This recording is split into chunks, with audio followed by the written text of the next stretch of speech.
Hello friends, അപ്പം ഇന്ന് നടന്ന നമ്മുടെ LDCയുടെ പാലക്കാട് അതുപോലെ തന്നെ ആലപ്പുഴ ജില്ലകളിൽ നടന്ന എക്സാമിൻ്റെ പ്രൊവിഷണൽ ആൻസർ കീ ഇപ്പം PSC പുറത്തുവിട്ടിട്ടുണ്ട്. നമുക്ക് പ്രൊവിഷണൽ ആൻസർ കീ വെച്ച് തന്നെ നമുക്കൊന്ന് നോക്കാം ഏതാണ് എങ്ങനെയായിരിക്കും ഇതിൻ്റെ വിലയിരുത്തലുകളും കാര്യങ്ങളും ഒക്കെ നമുക്ക് നോക്കാം. അപ്പം ക്ലാസ് ആദ്യമായിട്ട് കാണുന്ന കൂട്ടുകാരുണ്ടെങ്കിൽ മാക്സിമം ഒന്ന് സബ്സ്ക്രൈബ് ചെയ്ത് ബെല്ലൈക്കൺ അമർത്തിയിട്ടൊന്ന് കാണാൻ ശ്രമിക്കണം. ഒന്നാമത്തെ ക്വസ്റ്റ്യൻ എന്താണ്? താഴെ പറയുന്നവരിൽ ആരാണ് കേരള ദേശീയ പ്രസ്ഥാനത്തിൻ്റെ ഭാഗമല്ലാതിരുന്നത്? ഇത് വളരെ എളുപ്പമുള്ളൊരു ക്വസ്റ്റ്യനാണ്. ഓപ്ഷൻ ബി ടി സുനന്ദാമയാണ് ആൻസറായിട്ട് വരുന്നത്. ഭാഗമല്ലായിരുന്നത്. ബാക്കി എല്ലാവരും നമ്മൾ കേരള ദേശീയ പ്രസ്ഥാനത്തിൻ്റെ ഭാഗമായിട്ട് പേര് കേട്ടിട്ടുള്ളതും പഠിക്കുന്ന ആൾക്കാരും ഒക്കെയാണ്. കേരള ദേശീയ പ്രസ്ഥാനം വനിതകളെന്ന് പറഞ്ഞ ടോപ്പിക്കിലെല്ലാം നമ്മളിത് പഠിച്ചിട്ടുള്ളതാണ്. അപ്പം നമുക്കറിയാം. അപ്പോൾ ഇത് ഒരുമാതിരിപ്പെട്ട കൂട്ടുകാരെല്ലാം ഇതിൻ്റെ ആൻസർ ഓപ്ഷൻ ബി ആയിട്ട് തന്നെ ടി സുനന്ദാമയായിട്ട് തന്നെ കറപ്പിച്ചിട്ടുണ്ടെന്ന് എനിക്ക് തോന്നുന്നു. അപ്പോൾ രണ്ടാമത്തെ ക്വസ്റ്റ്യൻ, വന്ദേ മാതരം ഏത് വിഭാഗത്തിൽപ്പെടുന്നു? വന്ദേ മാതരം എന്ന് പറയുമ്പോൾ എന്താണ്? ഓപ്ഷൻ എ ഉറുദു പത്രമാണ് കേട്ടോ. വന്ദേ മാതരം ഓപ്ഷൻ എ ഉറുദു പത്രമാണ്. മൂന്നാമത്തെ ചോദ്യം, മനുഷ്യന് ചില മൗലിക അവകാശങ്ങളുണ്ട്, അതിനെ ഹനിക്കാൻ ഒരു ഗവൺമെൻറ്റിനും അവകാശമില്ല. ഇത് ആരുടെ വാക്കുകളാണ്? Answer option A John Locke ആണ്. ജോൺ ലോക്കിൻ്റെ വാക്കുകളാണ് കേട്ടോ. മൂന്നാമത്തിൻ്റെ ആൻസർ ഓപ്ഷൻ എ ആണ് വരുന്നത്.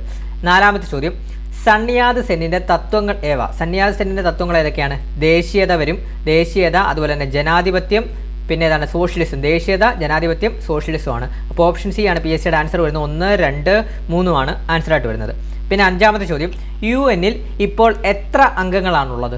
ആൻസർ ഓപ്ഷൻ ഡി 193 അംഗരാജ്യങ്ങളാണ് ഇപ്പം യുണൈറ്റഡ് നേഷൻസിലുള്ളത്. അതിപ്പം നമ്മളിപ്പം നാറ്റോയുടെ കാര്യങ്ങൾ നമ്മൾ 2 പരീക്ഷയ്ക്കും അടുപ്പിച്ചടുപ്പിച്ച് ചോദിച്ചപ്പോഴേ നമ്മളത് പറഞ്ഞിരുന്നു. ആ നാറ്റോ എടുത്ത വീഡിയോയിൽ തന്നെ പറഞ്ഞിരുന്നു. യുണൈറ്റഡ് നേഷൻസുമായിട്ടുള്ള കാര്യങ്ങളൊക്കെ നിങ്ങൾ നോക്കിയിട്ട് പോകണമെന്ന് പറഞ്ഞിരുന്നു. അപ്പോൾ എന്തായാലും യുണൈറ്റഡ് നേഷൻസിൽ എത്ര അംഗങ്ങളാണ് ഉള്ളതെന്ന് ചോദിച്ചിരുന്നു. അപ്പം എത്ര അംഗങ്ങളാണ് യുണൈറ്റഡ് നേഷൻസിലുള്ളത്? 193 കേട്ടോ. 193 രാജ്യങ്ങളാണ്, അംഗങ്ങളാണുള്ളത്. അടുത്ത ക്വസ്റ്റ്യൻ, ആറാമത്തെ ക്വസ്റ്റ്യൻ, ഒന്നാം കറുപ്പ് യുദ്ധം അവസാനിപ്പിച്ച ഉടമ്പടി ഏതാണ്? ആൻസർ ഏതാണ്? ഓപ്ഷൻ എ നാങ്കിങ് ഉടമ്പടിയാണ്. നാങ്കിങ് ഉടമ്പടിയാണ്. ഏഴാമത്തെ ചോദ്യം, ഹോഴ്സ് ലാറ്റിറ്റ്യൂഡ് ഇങ്ങനെയും അറിയപ്പെടുന്നു. ഏതാണ്? ആൻസർ ഓപ്ഷൻ എ ഉപോഷ്ണ ഉച്ചമർദ്ദ മേഖലയാണ്. അപ്പോൾ 7ൻ്റെ ആൻസർ ഓപ്ഷൻ എ ഉപോഷ്ണ ഉച്ചമർദ്ദ മേഖലയാണ്. എട്ടാമത്തെ ചോദ്യം, സൂര്യന് ചുറ്റുമുള്ള ഭൂമിയുടെ ഭ്രമണത്തിൽ സംഭവിക്കുന്ന പെരിഹീലിയോൺ എന്നതുകൊണ്ട് മനസ്സിലാക്കുന്നതാണ്. പെരിഹീലിയോൺ എന്താണ്? സൂര്യനും ഭൂമിയും അടുത്തടുത്തായി എന്നാണ് പെരിഹീലിയൻ കൊണ്ട് മനസ്സിലാക്കുന്നത്. ഓപ്ഷൻ എ ആണ് ഇവിടെ 8ൻ്റെ ആൻസറായിട്ട് വരുന്നത്. ഒമ്പതാമത്തെ ചോദ്യം, നമ്മുടെ അന്തരീക്ഷ പാളികളിൽ അടങ്ങിയിരിക്കുന്ന ജലാംശമാണ് എന്താണ്? ആർദ്രതയാണ്. ഓപ്ഷൻ ഡി ആർദ്രത. 9ത്തെ ക്വസ്റ്റ്യൻ ആൻസർ ഓപ്ഷൻ ഡി ആർദ്രത. പിന്നെ 10ാമത്തെ ക്വസ്റ്റ്യൻ കറണ്ട് അഫയർ ആണ്. നമ്മളിത് ഓൾറെഡി നമ്മൾ ഷുവർ ഷോട്ട് ക്വസ്റ്റ്യൻസ് പറഞ്ഞിട്ടുള്ള ക്വസ്റ്റ്യൻ ആണ്. അതുകൊണ്ട് തന്നെ നമുക്ക് നമ്മുടെ കൂട്ടുകാരൊക്കെ കറപ്പിച്ച് കാണും. അപ്പോൾ എന്താണ് ക്വസ്റ്റ്യൻ? എന്താണ്? റിമോട്ട് സെൻസിങ് സാങ്കേതിക വിദ്യയുടെ ആധുനികവൽക്കരണത്തിന് ഇന്ത്യയുടെ സംഭാവന ഏറെ പ്രസക്തമാണ്. ഇന്ത്യയുടെ നാഷണൽ റിമോട്ട് സെൻസിങ് സെൻറ്റർ ആസ്ഥാനം എവിടെയാണ്? നമ്മൾ എല്ലാ ക്ലാസ്സിലും പറയുന്നതാണ്. ഇന്ത്യയുടെ നാഷണൽ റിമോട്ട് സെൻസിങ് സെൻറ്ററിൻ്റെ ആസ്ഥാനം എവിടെയാണ്? ഹൈദരാബാദ് എന്നൊക്കെ നമ്മൾ സ്ഥിരമായിട്ട് ക്ലാസ്സുകളെല്ലാം പറഞ്ഞിട്ടുള്ളതാണ്. ആൻസർ ഏതാണ്? Option C Hyderabad. ഇതെല്ലാവർക്കും കിട്ടിയെന്ന് എനിക്ക് തോന്നുന്നു, നമ്മുടെ ക്ലാസ് കാണുന്നത് എല്ലാവർക്കും. 11ാമത്തെ ചോദ്യം, ഉൾനാടൻ ജലപാതകൾ രാജ്യത്തിൻ്റെ സാമ്പത്തിക വളർച്ചയെ ത്വരിതപ്പെടുത്തുന്നു. ദേശീയ ജലപാത 4 ഇവയിൽ ഏതൊക്കെയാണ്? ദേശീയ ജലപാത 4 ഏതാണ്? ഓപ്ഷൻ സി ആണ് ബ്രാഹ്മണി മഹാനദി ഡെൽറ്റയാണ് കേട്ടോ. ബ്രാഹ്മണി മഹാനദി ഡെൽറ്റയാണ് വരുന്നത് കേട്ടോ ദേശീയ ജലപാത. ഇനി അടുത്ത ക്വസ്റ്റ്യൻ, പരിക്രമണ തലത്തിൽ നിന്നും ഭൂമിയുടെ അക്ഷാംശ കോണീയ അളവാണ് ഏതാണ്? Answer option D. PSC പറയുന്നത് 66.5 ഡിഗ്രിയാണ് കേട്ടോ. 66 ഡിഗ്രിയാണ് ഓപ്ഷൻ ഡി. 13ാമത്തെ ചോദ്യം, ദേശീയ സാമ്പിൾ സർവേ ഓഫീസ് NSSO നടത്തുന്ന സർവേയുടെ ഭാഗമല്ലാത്തത് ഏതാണ്? ആൻസർ ഓപ്ഷൻ സി ദേശീയ കുടുംബാരോഗ്യ സർവേ ആണ് കേട്ടോ. ദേശീയ കുടുംബാരോഗ്യ സർവേയാണ്. 14ാമത്തെ ചോദ്യം, ഉദാരവൽക്കരണ നയത്തിന് കീഴിൽ സർക്കാർ ആരംഭിച്ച സാമ്പത്തിക പരിഷ്കാരങ്ങൾ ഏതാണ്? ഉദാരവൽക്കരണത്തിൻ്റെ ഭാഗമായിട്ടുള്ള എന്താണ് വരുന്നത്? ഉദാരവൽക്കരണത്തിൽ കൃഷി വരത്തില്ല. നിങ്ങൾ അത്രയും കൊടുത്തു വെച്ചാൽ അത് വെച്ച് കണക്ട് ചെയ്തവർക്ക് പെട്ടെന്ന് തന്നെ കിട്ടും. കാർഷികം വരത്തില്ല. കാർഷികം കണ്ടോ. അപ്പം ഓപ്ഷൻ ബി ആണ് ആൻസറായിട്ട് വരുന്നത്. വ്യാവസായിക ധനകാര്യ മേഖലയിലെ പരിഷ്കാരങ്ങൾ. ഉദാരവൽക്കരണത്തിൽ കാർഷികം വരത്തില്ല. വ്യവസായികവും ധനകാര്യ മേഖലയിലൊക്കെ പരിഷ്കാരങ്ങളാണ് ഉദാരവൽക്കരണത്തിൻ്റെ ഭാഗമായിട്ട് വന്നത്. കാർഷികം വരുന്നത് ഏതിൻ്റെ ഭാഗമായിട്ടാണ്? ഹരിത വിപ്ലവത്തിൻ്റെ ഭാഗമായിട്ടാണ് കാർഷിക മേഖലയിലെ പരിഷ്കാരങ്ങൾ വന്നത്. അതിനുശേഷമാണ് ഉദാരവൽക്കരണം വന്നത്. അപ്പോൾ ആ ഉദാരവൽക്കരണത്തിലൂടെ വന്ന പരിഷ്കാരങ്ങളാണ് വ്യവസായികവുമായും ധനകാര്യ മേഖലകളിലൊക്കെ വന്നിട്ടുള്ള പരിഷ്കാരങ്ങൾ കേട്ടോ. അപ്പോൾ 14ൻ്റെ ആൻസർ ഓപ്ഷൻ ബി ആണ്. 15ാമത്തെ ചോദ്യം, ഇന്ത്യയിൽ ഹരിത വിപ്ലവം ആരംഭിച്ചത് ഏത് പഞ്ചവത്സര പദ്ധതിയുടെ കാലയളവിലാണ്? ഏതാണ്? ആൻസർ ഓപ്ഷൻ ഡി 4ാം പഞ്ചവത്സര പദ്ധതിയുടെ കാലയളവിലാണ് ഇന്ത്യയിൽ ഹരിത വിപ്ലവം ആരംഭിച്ചത്. അതായത് നമ്മുടെ ഇന്ദിരാഗാന്ധിയുടെ കാലത്ത് ആണ് ആരംഭിച്ചത്, പ്രധാനമന്ത്രിയായിട്ടിരിക്കുമ്പോഴാണ് ആരംഭിച്ചത്. അതുപോലെ തന്നെ കഴിഞ്ഞ എക്സാമിന് ചോദിച്ചിരുന്നു ഇന്ത്യയുടെ ഹരിത വിപ്ലവത്തിൻ്റെ പിതാവാരെന്ന് ചോദിച്ചിരുന്നു, ഡോക്ടർ എം എസ് സ്വാമിനാഥനാണ്. പിന്നെ അങ്ങനെ അപ്പം അടുത്ത ഘട്ടം എഴുതുന്നവരും ഹരിത വിപ്ലവം വളരെ ഇമ്പോർട്ടൻ്റ് ആണ്. ഹരിത വിപ്ലവം ഉദാരവൽക്കരണം ഒക്കെ വളരെ ഇമ്പോർട്ടൻ്റ് ആയിട്ടുള്ളൊരു പോയിൻ്റാണ് കേട്ടോ. അടുത്ത ക്വസ്റ്റ്യൻ, ഇന്ത്യയിൽ ഏറ്റവും കൂടുതൽ ഗോതമ്പ് ഉൽപ്പാദിപ്പിക്കുന്ന സംസ്ഥാനങ്ങളുടെ പട്ടികയിൽ ഇനി പറയുന്ന ശ്രേണികളിൽ ശരിയായത് ഏത്? ശരിയായത് ഏറ്റവും കൂടുതൽ ഗോതമ്പ് ഉൽപ്പാദിപ്പിക്കുന്ന സംസ്ഥാനങ്ങളുടെ പട്ടികയിൽ കേട്ടോ. ഗോതമ്പ് മധ്യപ്രദേശ്, പഞ്ചാബ്, ബീഹാർ. ഓപ്ഷൻ സി ആണ് ഇവിടെ പി എസ് സിയുടെ ആൻസറായിട്ട് വരുന്നത്. Answer option C, Madhya Pradesh, Punjab, Bihar കേട്ടോ. 17, താഴെ പറയുന്നവയിൽ നീതി ആയോഗിൻ്റെ പ്രവർത്തന പരിധിയിൽ വരാത്തത് ഏത്? ഇത് ജസ്റ്റ് ഒന്ന് നിങ്ങളൊന്ന് കോമൺ ലോജിക്ക് വെച്ച് പറഞ്ഞ് ഒന്ന് ഓപ്ഷൻസ് വായിച്ചാൽ തന്നെ പെട്ടെന്ന് കിട്ടും. നീതി ആയോഗ് ഒരിക്കലും ഗ്രാമതലത്തിലെ പദ്ധതികൾ ആവിഷ്കരിക്കത്തില്ലല്ലോ. അതത്രയും ഒരു ലോജിക്ക് ഉണ്ടെങ്കിൽ നമുക്ക് ഈ ആൻസർ വളരെ എളുപ്പത്തിൽ കിട്ടും. ബാക്കി എല്ലാ നീതി ആയോഗിൻ്റെ പ്രവർത്തന പരിധി വരുന്നത്, അതായത് മത്സരപരവും സഹകരണപരമായ ഫെഡറലിസത്തെ പ്രോത്സാഹിപ്പിക്കുന്നു, അതുപോലെ തന്നെ പോളിസി ഗൈഡൻസ് നിർദ്ദേശങ്ങളും നൽകുന്നു, പരിപാടികളും സംരംഭങ്ങളും നടപ്പിലാക്കുന്നതും നിരീക്ഷിക്കുകയും വിലയിരുത്തുന്നു. നിങ്ങൾ ഇത്രയും ഈ ഒരു ഓപ്ഷൻസ് വായിക്കുന്നതിനിടെ തന്നെ നമുക്ക് കോമൺ ലോജിക്കിലോട്ട് ആ ഗ്രാമതലത്തിൽ പദ്ധതികൾ ആവിഷ്കരിക്കുന്നു എന്ന പോയിന്റ് ഇതിൽ നീതി ആയോഗിൻ്റെ പ്രവർത്തന പരിധിയിൽ വരാത്തതാണ് എന്നുള്ള കോമൺ ലോജിക്ക് വെച്ച് നമുക്ക് ആൻസർ കറപ്പിക്കാം. എനിക്ക് തോന്നുന്നു മിക്കുള്ള നമ്മുടെ എല്ലാ കൂട്ടുകാർക്കും ഇത് കിട്ടിയിട്ടുണ്ടെന്ന് തോന്നുന്നു ഈ ഒരു മാർക്ക്. അപ്പോൾ അടുത്ത ക്വസ്റ്റ്യൻ നോക്കാം നമുക്ക്. അടുത്ത ക്വസ്റ്റ്യൻ 18ാമത്തെ ക്വസ്റ്റ്യൻ ആണ്. ഏത് ഇന്ത്യൻ പൊതുമേഖലാ ബാങ്കാണ് അടുത്തിടെ മറ്റൊന്നുമായി ലയിപ്പിച്ച് ആസ്തിയുടെ അടിസ്ഥാനത്തിൽ ഇന്ത്യയിലെ 2ാമത്തെ വലിയ ബാങ്കായി മാറിയത്? ഏതാണ്? Answer option D, bank of ബറോഡയാണ്. നമ്മുടെ കറണ്ട് അഫയർ ടോപ്പിക്സ് എന്ന് പറഞ്ഞ നമ്മുടെ സീരീസ് ഉണ്ട്, കറണ്ട് അഫയർ സീരീസ് എന്ന് പറഞ്ഞാൽ. അതിനകത്ത് നമ്മൾ ബാങ്കിങ് എന്ന് പറഞ്ഞാൽ എത്ര പേര് കണ്ടെന്ന് എനിക്കറിയില്ല. ബാങ്കിങ് എന്ന് പറഞ്ഞൊരു ക്ലാസ് ഇട്ടിട്ടുണ്ട്. ആ ക്ലാസ്സിൽ നമ്മൾ എടുത്തു പറയുന്നുണ്ട് ഇന്ത്യയിലെ ഏത് ഇന്ത്യൻ പൊതുമേഖലാ ബാങ്കാണ് അടുത്തിടെ മറ്റൊന്നുമായി ലയിപ്പിച്ച് ആസ്തിയുടെ അടിസ്ഥാനത്തിൽ ഇന്ത്യയിലെ 2ാമത്തെ വലിയ ബാങ്കായി മാറിയതാണ് ബാങ്ക് ഓഫ് ബറോഡ ആണ് കേട്ടോ. ഇത് കറണ്ട് അഫയർ ആണ്, നമ്മൾ പഠിപ്പിച്ചിട്ടുള്ളതാണ്. 19ാമത്തെ ചോദ്യം, ഇന്ത്യൻ സർക്കാരിൻ്റെ മേക്ക് ഇൻ ഇന്ത്യ സംരംഭം ലക്ഷ്യമിടുന്നത് എന്താണ്? അപ്പോൾ ഈ മേക്ക് ഇൻ ഇന്ത്യ നമ്മുടെ കഴിഞ്ഞ വട്ടം നടന്ന 3ാം ഘട്ടത്തിൽ ഈ മേക്ക് ഇൻ ഇന്ത്യയെ പറ്റി ഒരു ക്വസ്റ്റ്യൻ ഉണ്ടായിരുന്നു. അപ്പോൾ അത് തന്നെ റിപ്പീറ്റ് അടിച്ച് വന്നു കേട്ടോ. അപ്പോൾ മേക്ക് ഇൻ ഇന്ത്യ എന്താണെന്നാണ് ചോദിച്ചിരിക്കുന്നത്. എന്താണെന്ന് അവിടെ ചോദിച്ചിരിക്കുന്നത് ആ ക്വസ്റ്റ്യൻ ഞാൻ ഓർക്കുന്നില്ല. അതുമായിട്ട് ബന്ധപ്പെട്ട മേക്ക് ഇൻ ഇന്ത്യ ക്വസ്റ്റ്യനാണ് അടുത്ത ക്വസ്റ്റ്യൻ വന്നിരിക്കുന്നത് കണ്ടോ. ഇന്ത്യൻ സർക്കാരിൻ്റെ മേക്ക് ഇൻ ഇന്ത്യ സംരംഭം ലക്ഷ്യമിടുന്നത് എന്താണ്? ഇന്ത്യൻ നിർമ്മാണ മേഖലയിൽ നേരിട്ടുള്ള വിദേശ നിക്ഷേപം പ്രോത്സാഹിപ്പിക്കുക എന്നതാണ് കേട്ടോ. അതിൻ്റെ ആൻസർ 19ൻ്റെ ആൻസർ ഓപ്ഷൻ എ ആണ്. 20ാമത്തെ ചോദ്യം, ഒരു രാഷ്ട്രത്തിൻ്റെ ഭൂപ്രദേശം എന്ന ഘടകത്തിൽ ഉൾപ്പെടാത്തത് ഏത്? അപ്പോൾ ഒരു രാഷ്ട്രത്തിൻ്റെ ഭൂപ്രദേശം എന്ന ഘടകത്തിൽ ഉൾപ്പെടാത്തത് ഏതെന്നാണ് വെച്ചിരിക്കുന്നത്. അതിൻ്റെ ആൻസർ ഓപ്ഷൻ സി ആണ്. ആ രാജ്യത്തിൻ്റെ തീരത്ത് നിന്നും 12 നോട്ടിക്കൽ മൈലിനപ്പുറത്തുള്ള സമുദ്ര മേഖലയാണ് കേട്ടോ. അതാണ് വരുന്നത്. 21ാമത്തെ ചോദ്യം, ഒരു രാഷ്ട്രത്തിൻ്റെ അടിസ്ഥാന ഘടകത്തിൽ ഉൾപ്പെടുത്താനാവാത്തത് ഏതെന്നാണ് വെച്ചിരിക്കുന്നത്. അതിൻ്റെ ആൻസർ ഓപ്ഷൻ ബി, ജനാധിപത്യമാണ്. ഉൾപ്പെടുത്താനാവാത്തത് ഏതാണ്? Option B, ജനാധിപത്യമാണ്.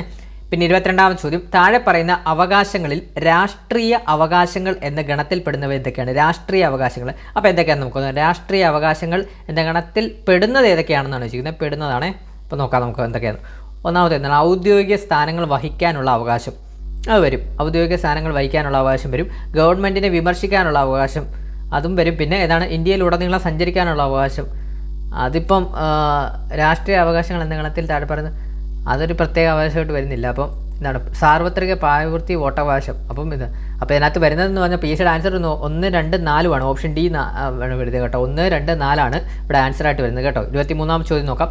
ഉദ്യോഗസ്ഥ വൃന്ദം ഒരു ഗവൺമെൻറ്റിൻ്റെ ഏത് വിഭാഗത്തിൽ പെടുന്നു? ആൻസർ ഏതാണ്? ഓപ്ഷൻ ബി, കാര്യനിർവഹണ വിഭാഗം. നമുക്കറിയാം നീതിന്യായ വിഭാഗം വരത്തില്ല ഉദ്യോഗസ്ഥ വൃന്ദം, നിയമനിർമ്മാണ വിഭാഗവും വരത്തില്ല, രാജ്യരക്ഷാ വിഭാഗം വരത്തില്ല. അപ്പോൾ ഏതാണ്? കാര്യനിർവഹണ വിഭാഗത്തിലാണ് ഉദ്യോഗസ്ഥ വൃന്ദം വരുന്നത്. ഉദ്യോഗസ്ഥരെങ്ങനെയാണ്? ശ്രേണീപരമായ ഇതിലാണ് അവർ വർക്ക് ചെയ്യുന്നത് കേട്ടോ. അതുകൂടെ ഓർത്ത് വെക്കണേ. അപ്പോൾ അടുത്ത എക്സാമിന് പോകുന്നവരെല്ലാം ഇതെല്ലാം റിപ്പീറ്റ് അത് ഞാൻ അവസാനം പറയാം. അടുത്ത ക്വസ്റ്റ്യൻ നമുക്ക് നോക്കാം.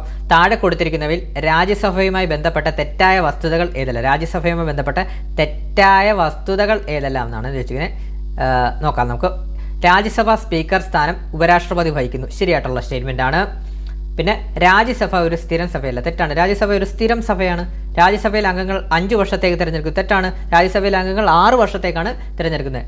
പിന്നെ രാജ്യസഭ ജനങ്ങളുടെ പ്രതിനിധി സഭയാണ്, തെറ്റാണ്. അപ്പോൾ ഏതാണ് വരുന്നത്? ഓപ്ഷൻ സി ആണ്. 2, 3, 4 ആണ് ആൻസറായിട്ട് വരുന്നത് കേട്ടോ. രാജ്യസഭ ജനങ്ങളുടെ പ്രതിനിധി സഭയല്ല. ജനങ്ങളുടെ പ്രതിനിധി സഭ ഏതാണ്? ലോകസഭയാണ്. ജനങ്ങൾ തിരഞ്ഞെടുത്ത് വിടുന്ന ജനപ്രതിനിധികൾ തിരഞ്ഞെടുക്കുന്ന ആൾക്കാരാണ് രാജ്യസഭയിൽ വരുന്നത്, അറിയാലോ. പിന്നെ രാജ്യസഭയുടെ കാലാവധി 6 വർഷമാണ്. രാജ്യസഭാ അംഗങ്ങളുടെ കാലാവധി 6 വർഷം. രാജ്യസഭ ഒരു സ്ഥിരം സഭയാണ്. സ്പീക്കർ സ്ഥാനം ഉപരാഷ്ട്രപതിയാണ് വഹിക്കുന്നത് കേട്ടോ. അപ്പോൾ ഓപ്ഷൻ സി അതെല്ലാം എല്ലാവർക്കും കിട്ടിയെന്ന് തോന്നുന്നു. 25ാമത്തെ ക്വസ്റ്റ്യൻ കറണ്ട് അഫെയർ ആണ്.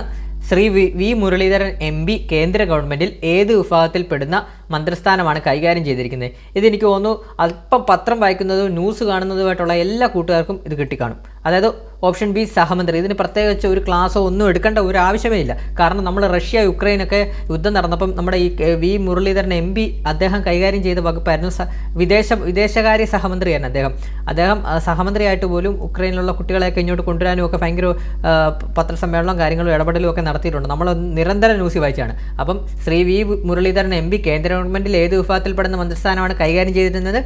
ഓപ്ഷൻ ബി സഹമന്ത്രിയാണ്. ക്യാബിനറ്റ് മന്ത്രിയല്ലായിരുന്നു, ഉപമന്ത്രിയല്ലായിരുന്നു, പ്രത്യേക ചുമതലയല്ലായിരുന്നു, സഹമന്ത്രിയാണ്. നമുക്കറിയാം നമ്മുടെ കേരളത്തിൽ നിന്ന് ഇത്രയും ഓർത്തെങ്കിൽ ഉണ്ടെങ്കിൽ നിങ്ങൾക്ക് പെട്ടെന്ന് തന്നെ ഇത് ആൻസർ കിട്ടും പത്രങ്ങൾ വായിക്കുന്നത്. അതുമല്ല, നമുക്ക് എക്സാം ഹോളിൽ ഇരിക്കുമ്പോൾ വി മുരളീധരൻ MP എന്ന് പറയുമ്പോൾ നമ്മൾ മലയാളിയല്ലേ, മലയാളിയായിട്ടുള്ള ഒരാൾക്ക് എങ്ങനെയാണ് കഴിഞ്ഞ മോദിസഭയിൽ സഹമന്ത്രിസ്ഥാനം കിട്ടുന്നത്? അപ്പം അത് മന്ത്രിസ്ഥാനം കേന്ദ്ര മന്ത്രിസ്ഥാനം കൊടുക്കാൻ പറ്റില്ലല്ലോ, ഇവിടുന്ന് ജയിച്ചാലല്ലേ കിട്ടുന്നത്. അതുകൊണ്ട് സഹമന്ത്രിസ്ഥാനം കിട്ടിയെന്നൊക്കെ അങ്ങനെ കണക്ട് ചെയ്ത് പഠിച്ചവർക്കൊക്കെ കിട്ടിയിട്ടുണ്ട്. പത്രം വായിക്കുന്നവർക്കും ന്യൂസ് കാണുന്നവർക്കും ഈ ഒരു ക്വസ്റ്റ്യൻ പെട്ടെന്ന് കിട്ടിക്കാണും. ശ്രീ വി മുരളീധരൻ MP സഹമന്ത്രിയാണ് കേട്ടോ, ആയിരുന്നു. 26ാമത്തെ ചോദ്യം, സുപ്രീം കോടതിയുമായി ബന്ധപ്പെട്ട് താഴെ കൊടുത്തിരിക്കുന്ന പ്രസ്താവനകളിൽ ശരിയായവ ഏതൊക്കെയാണ്? ശരിയായവ അപ്പോൾ ഒന്നാമത്തെ സ്റ്റേറ്റ്മെന്റ് നോക്കാം. ജസ്റ്റിസ് ഹരിലാൽ ജെ കനിയ ആയിരുന്നു സുപ്രീം കോടതിയുടെ ആദ്യ ചീഫ് ജസ്റ്റിസ്. ശരിയാണ്. സുപ്രീം കോടതിയുടെ ഇപ്പോഴത്തെ ചീഫ് ജസ്റ്റിസ് AJ ദേശായി ആണ്. തെറ്റാണ്. ആരാണ്? DY ചന്ദ്രചൂഡല്ലേ. അപ്പോൾ ഇന്ത്യയിലെ ഏറ്റവും ഉയർന്ന അപ്പീൽ കോടതി സുപ്രീം കോടതിയാണ്. ശരിയാണ്. ഇന്ത്യയിലെ ഏറ്റവും ഉയർന്ന അപ്പീൽ കോടതി സുപ്രീം കോടതിയാണ്. ശരിയാണ്. പിന്നെ ജില്ലാ കോടതികളുടെയും കീഴ്ക്കോടതികളുടെ മേൽനോട്ടം വഹിക്കുന്ന സുപ്രീം കോടതിയാണ്. അങ്ങനെ ഒരു പ്രത്യേക ഒരു ചുമതലയില്ല. ജില്ലാ കോടതിക്ക് അവരുടേതായ ഇതുണ്ട്, അതുപോലെ തന്നെ കീഴ്ക്കോടതിക്കും അവരുടേതായ ഇതുണ്ട്. അതിന് മേളിൽ അപ്പീൽ വന്നെങ്കിൽ മാത്രമേ നമുക്ക് സുപ്രീം കോടതിക്ക് അതിൽ ഇടപെടാൻ പറ്റത്തുള്ളൂ. അല്ലാത്തപ്പം ഓരോ ജില്ലാ കോടതിക്ക് അവരുടേതായ അവകാശങ്ങളും കാര്യങ്ങളും ഒക്കെ ഉണ്ട്. അപ്പോൾ ഓപ്ഷൻ സി ആണ് ഇവിടെ ആൻസർ ആയിട്ട് വന്നത്. 1, 3 ആണ് ഇവിടെ ശരിയായിട്ടുള്ള സ്റ്റേറ്റ്മെൻറ്റ് കേട്ടോ. ശരിയായവെന്നാണ് ചോദിച്ചിരിക്കുന്നത്. അപ്പോൾ 26ൻ്റെ ആൻസർ ഓപ്ഷൻ സി 1, 3. അടുത്ത ക്വസ്റ്റ്യൻ നോക്കാം. 27 ഈ സഞ്ജീവനി പദ്ധതി ഇന്ത്യയിൽ ആദ്യമായി നടപ്പാക്കിയത് ഏത് സംസ്ഥാനത്താണ്? Answer option B Keralam. നമ്മൾ കറണ്ട് അഫെയറിൽ ഷുവർ ഷോട്ടിലൊക്കെ ഈ ക്വസ്റ്റ്യൻ പറഞ്ഞിട്ടുള്ളതാണ്. ഈ സഞ്ജീവനി പദ്ധതി എവിടെയാണ്? കേരളത്തിൽ നടപ്പാക്കിയ പദ്ധതിയാണ് ഈ സഞ്ജീവനി പദ്ധതി കേട്ടോ, ഇന്ത്യയിൽ ആദ്യമായിട്ട്. അടുത്ത ക്വസ്റ്റ്യൻ 28ാമത്തെ ക്വസ്റ്റ്യൻ, താഴെ പറയുന്നതിൽ ഏത് പദ്ധതിയിലൂടെയാണ് പട്ടികവർഗക്കാരായ അമ്മമാർക്കും കുട്ടികൾക്കും പോഷകാഹാരക്കുറവ് പരിഹരിക്കുന്നതിനായി പ്രതിമാസം ധനസഹായം ലഭിക്കുന്ന പദ്ധതി ഏതാണ്? നമ്മൾ കഴിഞ്ഞ ക്ലാസ്സിൽ തന്നെ ഇട്ടൊരു ക്വസ്റ്റ്യനാണിത്. കഴിഞ്ഞ ക്ലാസ് ഏതാണെന്ന് ഞാൻ ഓർക്കുന്നില്ല. ഏതൊരു ക്ലാസ്സിൽ നമ്മൾ സാമൂഹ്യക്ഷേമ പദ്ധതികളുടെ ഒരു ക്ലാസ് കഴിഞ്ഞ ദിവസം ഇട്ടൊരു ക്ലാസ്സിൽ ഞാൻ ഈ ക്വസ്റ്റ്യൻ നമ്മൾ പറഞ്ഞിരുന്നു. ജനനി ജന്മരക്ഷ കേട്ടോ, ജനനി ജന്മരക്ഷ. എനിക്കൊന്ന് കേരള ബജറ്റിലാന്ന് തോന്നുന്നു, ജനനി ജന്മരക്ഷ. അപ്പോൾ എന്താണ് ജനനി ജന്മരക്ഷ പദ്ധതി? എന്താണ്? പട്ടികവർഗക്കാരായ അമ്മമാർക്കും കുട്ടികൾക്കും പോഷകാഹാരക്കുറവ് പരിഹരിക്കുന്നതിനായി പ്രതിമാസം ധനസഹായം ലഭിക്കുന്ന പദ്ധതിയാണ് ജനനി ജന്മരക്ഷ പദ്ധതി. ക്ലാസ് കണ്ടവർക്കെല്ലാം കിട്ടിക്കാണും. അടുത്ത 29ാമത്തെ ക്വസ്റ്റ്യൻ, കല്ലൻ പൊക്കുടൻ പരിസ്ഥിതി സംരക്ഷണത്തിനായി ഏത് മേഖലയിൽ പ്രമുഖ സാന്നിധ്യമാണ്? ഇതെല്ലാവർക്കും അറിയുന്നതാണ്, സ്ഥിരമായിട്ട് വയ്ക്കുന്നതാണ്. കണ്ടൽക്കാടുകളുടെ സംരക്ഷണം. ഓപ്ഷൻ ബി ആണ്. 30ാമത്തെ ചോദ്യം, ഇത് ചിലപ്പോൾ കുറച്ച് വരെ കുഴപ്പിച്ച് കാണും. അതായത് 30ാം ചോദ്യം, ഇപ്പോഴത്തെ സംസ്ഥാന ദുരന്ത നിവാരണ അതോറിറ്റി അധ്യക്ഷൻ ആരാണ്? ആൻസർ ഓപ്ഷൻ ഡി പിണറായി വിജയനാണ് കേട്ടോ. അത് നമ്മുടെ ദുരന്ത നിവാരണ അതോറിറ്റിയുമായിട്ട് ബന്ധപ്പെട്ട ഒരു ക്ലാസ് നമ്മൾ ഇട്ടിരുന്നു. അത് കണ്ടവർക്ക് കിട്ടിക്കാണും, പഠിച്ചിട്ട് പോയവർക്ക് ഇത് കിട്ടിക്കാണും. കാരണം അല്ലാത്തവർക്ക് കൺഫ്യൂഷൻ ആയിട്ടുള്ളവർക്ക് കൺഫ്യൂഷൻ അടിക്കാനും ചാൻസ് കൂടുതലാണ്. അപ്പോൾ ഞാൻ ഒന്നുകൂടെ പറയാം. സംസ്ഥാന ദുരന്ത നിവാരണ അതോറിറ്റിയുടെ അധ്യക്ഷൻ എപ്പോഴും മുഖ്യമന്ത്രിയായിരിക്കും. ഉപാധ്യക്ഷൻ ചെയർമാൻ മുഖ്യമന്ത്രി, വൈസ് ചെയർമാൻ ആരാണ്? റവന്യൂ മന്ത്രിയുമായിരിക്കും. വൈസ് ചെയർമാൻ റവന്യൂ മന്ത്രിയുമായിരിക്കും. ഇവിടെ ചെയർമാൻ ഉദ്ദേശിക്കുന്ന അധ്യക്ഷനാണ്. അധ്യക്ഷൻ ശ്രീ പിണറായി വിജയനാണ്. നിലവിലെ മുഖ്യമന്ത്രിയാണ് ശ്രീ പിണറായി വിജയൻ ആയതുകൊണ്ടാണ് അദ്ദേഹം അധ്യക്ഷനായിട്ട് വന്നത്. അപ്പോൾ ഉപാധ്യക്ഷൻ ആരാണ്? കെ രാജനാണ് ഉപാധ്യക്ഷനായിട്ട് വരുന്നത്. റവന്യൂ മന്ത്രിയാണ് ഉപാധ്യക്ഷനായിട്ട് ദുരന്ത നിവാരണ അതോറിറ്റിയുടെ വരുന്നത് കേട്ടോ. അതുകൂടെ ഒന്ന് ഓർത്ത് വെച്ചോണേ. അപ്പോൾ അടുത്ത എക്സാമിന് പോകുന്നവർ ദുരന്ത നിവാരണ അതോറിറ്റിയുമായിട്ട് ബന്ധപ്പെട്ട നിയമങ്ങളൊക്കെ നോക്കിയിട്ട് പോകണം. 31ാമത്തെ ചോദ്യം, മഹാത്മാ ദേശീയ തൊഴിലുറപ്പ് പദ്ധതിയുമായി ബന്ധമില്ലാത്ത വസ്തുതകൾ. അപ്പം ഇതും ഞാൻ കഴിഞ്ഞ ദിവസം എടുത്ത ക്ലാസ്സിലാണ്. അതായത് കേന്ദ്ര പദ്ധതികൾ എന്ന് പറഞ്ഞൊരു ക്ലാസ്സിനകത്തുനിന്ന് ചോദിച്ചൊരു ക്വസ്റ്റ്യൻസ് ആണ്. അപ്പോൾ നമുക്ക് നോക്കാൻ എന്താണ്? 18 വസ്തുതകളാണ്. 18 വയസ്സ് തികഞ്ഞ സ്ത്രീ പുരുഷന്മാർക്ക് തൊഴിലുറപ്പ് പദ്ധതിയിൽ പങ്കാളികളാവാം. ബന്ധമില്ല, അത് തെറ്റായിട്ടുള്ള സ്റ്റേറ്റ്മെൻ്റ് ആണ്. ഗ്രാമീണ മേഖലയിൽ വിദഗ്ധ തൊഴിലാളികളെയാണ് ഇത് ലക്ഷ്യം വെക്കുന്നത്.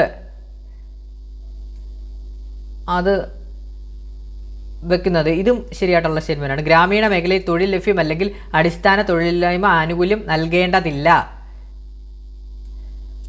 നൽകേണ്ടതില്ല. അപ്പോൾ ഒരു സാമ്പത്തിക വർഷത്തിൽ 100 തൊഴിൽ ദിനങ്ങൾ ഉറപ്പു നൽകുന്നു. ഒരു സാമ്പത്തിക വർഷത്തിൽ 100 തൊഴിൽ ദിനങ്ങൾ ഉറപ്പു നൽകുന്നു. ഇത് ശരിയായിട്ടുള്ള സ്റ്റേറ്റ്മെൻ്റാണ്. അപ്പോൾ ഇതെന്തോ ഒരു മിസ്റ്റേക്ക് ഉണ്ട് കേട്ടോ. ബന്ധമില്ലാത്ത വസ്തുതകളാണ്. 18 വയസ്സ് തെളിഞ്ഞ ഈ ഒരു ക്വസ്റ്റ്യൻ നമുക്ക് നോക്കാം കേട്ടോ. ഫൈനൽ ആൻസർ വന്നിട്ട് നോക്കാം. എന്തോ ഒരു മിസ്റ്റേക്ക് ഉണ്ട്. അതായത് 18 വയസ്സ് തികഞ്ഞ സ്ത്രീ പുരുഷന്മാർക്ക് തൊഴിലുറപ്പ് പദ്ധതിയിൽ പങ്കാളികളാവാം. മുതിർന്ന പൗരന്മാർക്കാണ് വരുന്നത്. അപ്പോൾ ഇത് തെറ്റായിട്ടുള്ളതാണ്. ഗ്രാമീണ മേഖലയിൽ വിദഗ്ധ തൊഴിലാളികളെയാണ് ഇത് ലക്ഷ്യം വെക്കുന്നത്. ഇതും തെറ്റായിട്ടുള്ള സ്റ്റേറ്റ്മെൻ്റ് അല്ലേ. വിദഗ്ധ തൊഴിലാളികളെ അങ്ങ് ലക്ഷ്യം വെക്കുന്നില്ലല്ലോ തൊഴിലുറപ്പ് പദ്ധതി. പിന്നെ ഗ്രാമീണ മേഖലയിൽ തൊഴിൽ ലഭ്യമല്ലെങ്കിൽ അടിസ്ഥാന തൊഴിലില്ലായ്മ ആനുകൂല്യം നൽകേണ്ടതില്ല. പിന്നെ ഒരു സാമ്പത്തിക വർഷം 100 തൊഴിൽ ദിനങ്ങൾ ഉറപ്പു നൽകുന്നു. അത് ശരിയായിട്ടുള്ള സ്റ്റേറ്റ്മെൻറ്റ്. 100 തൊഴിൽ അല്ലേ ഒരു സാമ്പത്തിക വർഷത്തിൽ നൽകുന്നത്, നമ്മൾ പഠിച്ചതല്ലേ. അപ്പോൾ ഇതെന്തായാലും എനിക്കൊരു ഡൗട്ടുണ്ട് കേട്ടോ. ഡൗട്ടുണ്ട്. മിക്കവാറും ഇത് ഡിലീഷൻ ആവുക അല്ലെങ്കിൽ എന്തെങ്കിലും ക്വസ്റ്റ്യൻ ചേഞ്ച് വരും. പക്ഷേ PSCയുടെ ആൻസർ വരുന്ന ഓപ്ഷൻ സി ആണ് കേട്ടോ. ഓപ്ഷൻ സി ആണ്. 1 4 മാത്രമാണ്. എന്തായാലും നമുക്ക് നോക്കാം. ഇതൊരു കൺഫ്യൂഷൻ ഉണ്ട് ഈ ക്വസ്റ്റ്യൻ കേട്ടോ. അടുത്ത ക്വസ്റ്റ്യൻ നോക്കാം. 32. തെളിനീരൊഴുകും നവകേരളം പദ്ധതി ലക്ഷ്യമിടുന്നതാണ്. തെളിനീരൊഴുകും നവകേരളം പദ്ധതി എന്താണ്? സംസ്ഥാനത്തെ മുഴുവൻ ജലാശയങ്ങളുടെയും മാലിന്യമുക്തമാക്കാൻ കേട്ടോ. അപ്പോൾ 32 ആൻസർ ഓപ്ഷൻ ബി ആണ്. സംസ്ഥാനത്തെ മുഴുവൻ ജലാശയങ്ങളെയും മാലിന്യമുക്തമാക്കാൻ കേട്ടോ. 32 ബി ആണ്. 33ാമത്തെ ക്വസ്റ്റ്യൻ. ഒന്നായി മുന്നേറാം എന്ന വാക്യം എന്ന് ഏത് ഉദ്യമത്തിൻ്റെ ലോഗോയോടൊപ്പമാണ്? Answer option A Kudumbashree. ഒന്നായി മുന്നേറാം, നമ്മൾ 2 കൈയും വെച്ചുകൊണ്ടൊക്കെ കേൾക്കുന്ന ഒരു ലോഗോ അല്ലേ കുടുംബശ്രീയുടെ. അപ്പോൾ അതൊക്കെ കണ്ടിട്ടുള്ളവർക്ക് കിട്ടിക്കാണും. ഒന്നായി മുന്നേറാം കുടുംബശ്രീ കേട്ടോ. 34ാമത്തെ ചോദ്യം. മസ്തിഷ്കത്തിൽ ഡോപ്പമിൻ എന്ന നാഡീയ പ്രേഷകത്തിൻ്റെ ഉൽപ്പാദനം കുറയുന്നത് മൂലം ശരീരത്തിന് വിറയൽ, പേശികളുടെ ക്രമരഹിതമായ ചലനം, ശരീര തുലനനില നഷ്ടമാകുക എന്നീ അവസ്ഥകൾ കാണപ്പെടുന്നു. ഇത് ഏത് രോഗത്തിൻ്റെ ലക്ഷണങ്ങളാണ്? ആൻസർ ഓപ്ഷൻ ബി പാർക്കിൻസൺസ് ആണ്. Option B Parkinson's. 35. താഴെ പറയുന്നവയിൽ തൊഴിൽജന്യ രോഗങ്ങളല്ലാത്തത് ഏതാണ്? ആൻസർ ഏതാണ്? ഓപ്ഷൻ ബി സോറിയാസിസ് ആണ്. ബാക്കി വേണ്ടി അറിയാമല്ലോ, സോറിയാസിസ് ആണ്. 36. മനുഷ്യ ശരീരത്തിൽ പ്രവേശിക്കുന്ന രോഗാണുക്കളെ വിഴുങ്ങി നശിപ്പിക്കുന്ന പ്രവർത്തനമാണ് ഫാഗോസൈറ്റോസിസ്. ഈ പ്രവർത്തനം നടത്തുന്ന ശ്വേതരക്താണുക്കൾ ഏതൊക്കെയാണ്? ആൻസർ ഓപ്ഷൻ സി ഏതാണ്? മോണോസൈറ്റും ന്യൂട്രോഫിലും. 37. DDT പോലുള്ള കീടനാശിനികൾ സൃഷ്ടിക്കുന്ന പാരിസ്ഥിതിക ആരോഗ്യ പ്രശ്നങ്ങൾ പ്രതിപാദിച്ച് റേച്ചൽ കാഴ്സൺ എന്ന അമേരിക്ക ഗവേഷക പ്രസിദ്ധീകരിച്ച പുസ്തകം ഏതാണ്? ആൻസർ ഓപ്ഷൻ ഡി നിശബ്ദ വസന്തമാണ്. സൈലന്റ് സ്പ്രിംഗ് ആണ്. 38. ധൂല ധാതുക്കൾ ഏതൊക്കെ? ധൂല ധാതുക്കൾ ആൻസർ ഏതാണ്? ഓപ്ഷൻ എ ആണ്. കാൽസ്യം, പൊട്ടാസ്യം, ക്ലോറൈഡ്, സോഡിയമാണ് കേട്ടോ വരുന്നത്. 39. മാതാപിതാക്കൾ നഷ്ടപ്പെടുകയോ അല്ലെങ്കിൽ ഒരാൾ മരിക്കുകയോ ജീവിച്ചിരിക്കുന്ന ആൾക്ക് കുട്ടികളെ സംരക്ഷിക്കാൻ സാമ്പത്തിക സ്ഥിതി ഇല്ലാതെ വന്നാൽ കുട്ടികൾക്ക് വിദ്യാഭ്യാസ ധനസഹായം നൽകുന്ന പദ്ധതിയാണ്. ആൻസർ ഏതാണ്? ഓപ്ഷൻ സി സ്നേഹപൂർവ്വം പദ്ധതി. നമ്മളിത് സാമൂഹ്യക്ഷേമ പദ്ധതികളുടെ ക്ലാസ്സിൽ നമ്മൾ പറഞ്ഞിട്ടുള്ളതാണ്. സ്നേഹപൂർവ്വം പദ്ധതിയാണ്. മാതാപിതാക്കൾ നഷ്ടപ്പെടുകയോ അല്ലെങ്കിൽ ഒരാൾ മരിക്കുകയോ ജീവിച്ചിരിക്കുന്ന ആൾക്ക് കുട്ടികളെ സംരക്ഷിക്കാൻ സാമ്പത്തിക സ്ഥിതി ഇല്ലാതെ വന്നാൽ കുട്ടികൾക്ക് വിദ്യാഭ്യാസ ധനസഹായം നൽകുന്ന പദ്ധതിയാണ് സ്നേഹപൂർവ്വം പദ്ധതി കേട്ടോ. അടുത്തത് 40. പുൽമേടുകളും വന്യജീവികളും സംരക്ഷിക്കുന്നതിനായുള്ള മഹാരാഷ്ട്രയിൽ വരുന്ന കൺസർവേഷൻ റിസർവാണ്. ഇത് കറണ്ട് അഫെയർ ആണ്, പക്ഷേ എന്നാലും നമ്മളൊന്നും ഡിസ്കസ് ചെയ്യാത്ത ഒരു പോയിന്റാണ്. ആൻസർ ഏതാണ്? ഓപ്ഷൻ ബി അറ്റ്പാടിയാണ്. ഇത് മിക്കവാറും എനിക്ക് തോന്നുന്നു എല്ലാവരും സ്കിപ്പ് ചെയ്തൊരു ക്വസ്റ്റ്യൻ ആയിരിക്കും. അറ്റ്പാടിയാണ് കേട്ടോ. അറ്റ്പാടി. 41. പരമ്പരാഗത വൈദ്യശാസ്ത്ര ഗവേഷണത്തിനുള്ള സഹകരണ കേന്ദ്രമായ WHO 2024 ജൂൺ 3 ആയുഷ് മന്ത്രാലയത്തിൻ്റെ central council for research in Ayurveda science CCRSൻ്റെ കീഴിലുള്ള ഏത് യൂണിറ്റിനെയാണ് നിയോഗിച്ചത്? ഇത് നമ്മൾ ഡിസ്കസ് ചെയ്തതാണ് current affair. Option C NIIMH Hyderabad കേട്ടോ. 41 സി ആണ്. 42. പ്രകാശരശ്മി ഒരു പ്രിസത്തിൽ കൂടി കടന്നു പോകുമ്പോൾ 7 വർണ്ണങ്ങളായി മാറുന്ന പ്രതിഭാസമാണ് ഏതാണ്? വിസരണം എന്നാണ് ഇവർ പറയുന്നത്. പക്ഷേ ഓപ്ഷൻ സി ആണ് വിസരണം എന്നാണ് PSCയുടെ ആൻസർ. അപവർത്തനമാണെന്നാണ്. ഒരു പ്രകാശരശ്മി ഇത്രയേ ഉള്ളൂ. ഒരു പ്രകാശരശ്മി ഒരു പ്രിസത്തിൽ തട്ടി ഘടകവർണ്ണങ്ങളായി പോകുന്നതിന് ഏതാണ് വരുന്നത്? ഓപ്ഷൻ സി വിസരണമല്ലേ? ഓപ്ഷൻ സി വിസരണം എന്നാണ് PSCയുടെ ആൻസർ. എനിക്ക് തോന്നുന്നു അപവർത്തനമാണ്. എൻ്റെ ഒരു ഡൗട്ടാണ് തോന്നുന്നത്. എന്തായാലും നിങ്ങൾ അഭിപ്രായം പറ, കമൻറ്റ് ബോക്സിൽ അഭിപ്രായം പറ.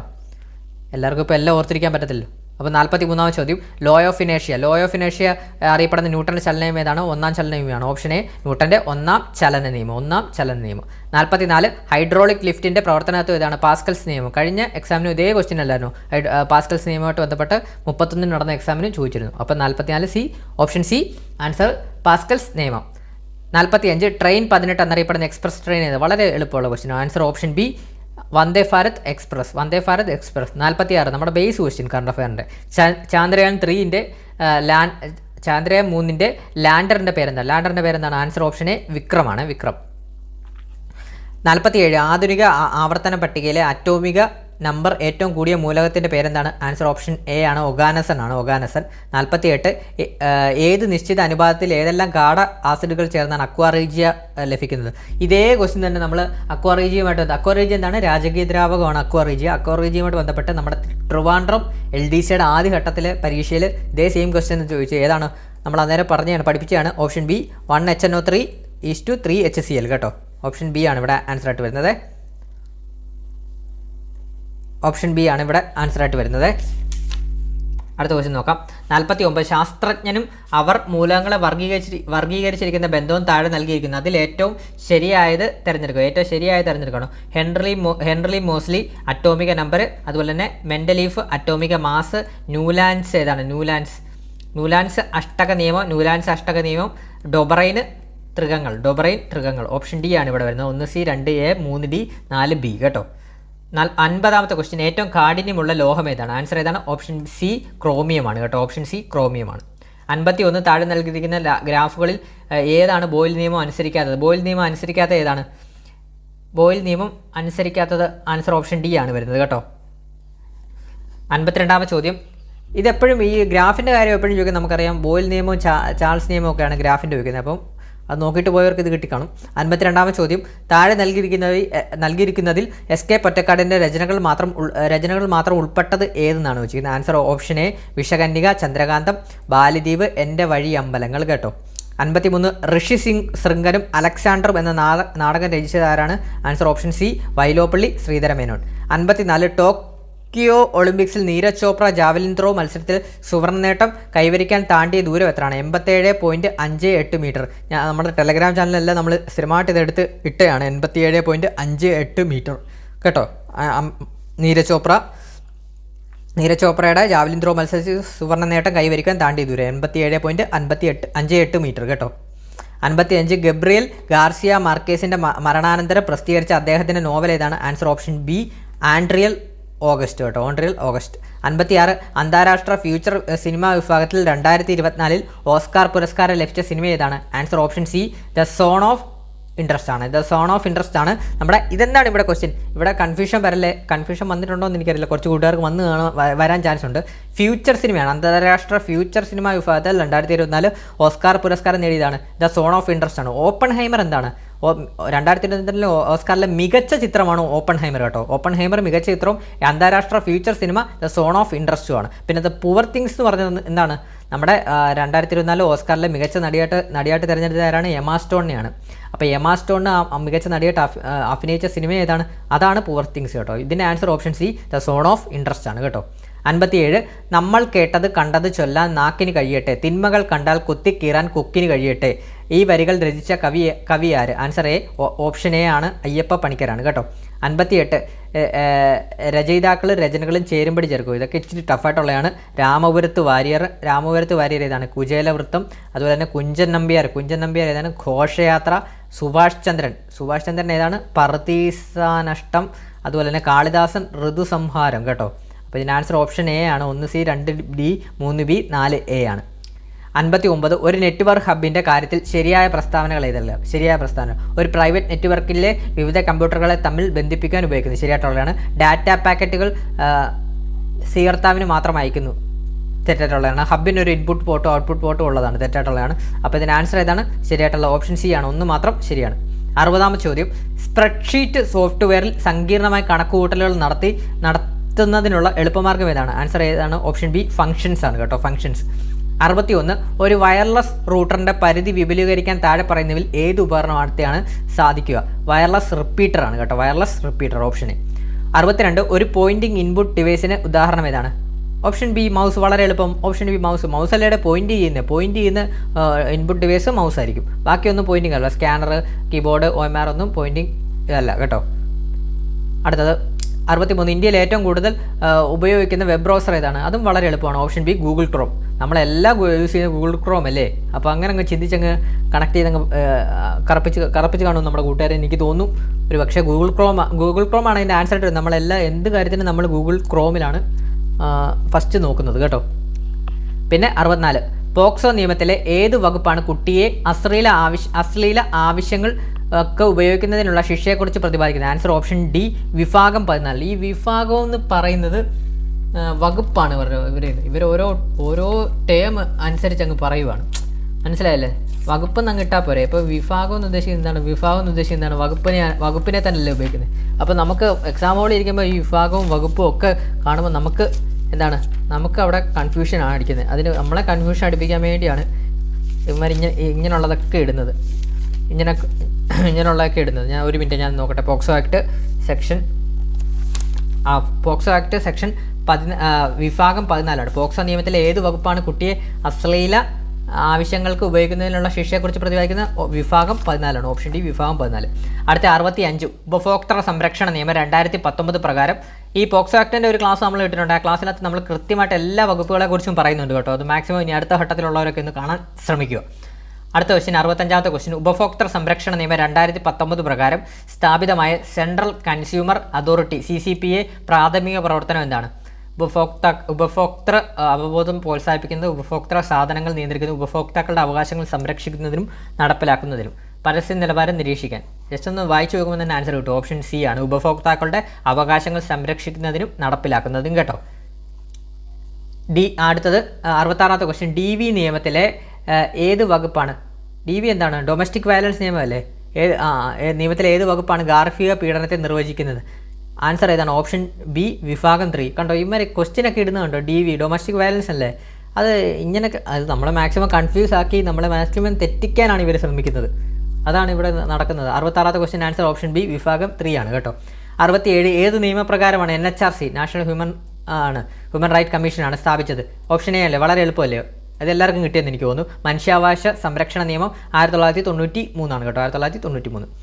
68 നിർദ്ദിഷ്ട സമയപരിധിക്കുള്ളിൽ ഒരു അപേക്ഷ സ്വീകരിക്കാൻ വിസമ്മതിച്ചതിന് അല്ലെങ്കിൽ വിവരങ്ങൾ നൽകാത്തതിന് ഒരു പബ്ലിക് ഇൻഫർമേഷൻ ഓഫീസർക്ക് PIO ഇൻഫർമേഷൻ കമ്മീഷൻ ചുമത്താവുന്ന പരമാവധി ശിക്ഷ എത്രയാണ്? ഇത് വളരെ എളുപ്പമുള്ള ക്വസ്റ്റ്യനാണ്. ആൻസർ ഏതാണ്? ഓപ്ഷൻ ബി 25,000 രൂപ. നമ്മൾ ക്ലാസ്സിൽ വിവരാവകാശ നിയമത്തെക്കുറിച്ചും അതിൻ്റെ സുപ്രധാന നിയമങ്ങളുടെ റിവിഷൻ ക്ലാസ്സിലൊക്കെ എടുത്ത് പറഞ്ഞാണ് 25,000 രൂപയാണ് പരമാവധി ശിക്ഷയായിട്ട് ചുമത്താൻ കഴിയുമോ എന്നൊക്കെ എടുത്ത് പറഞ്ഞാണ്.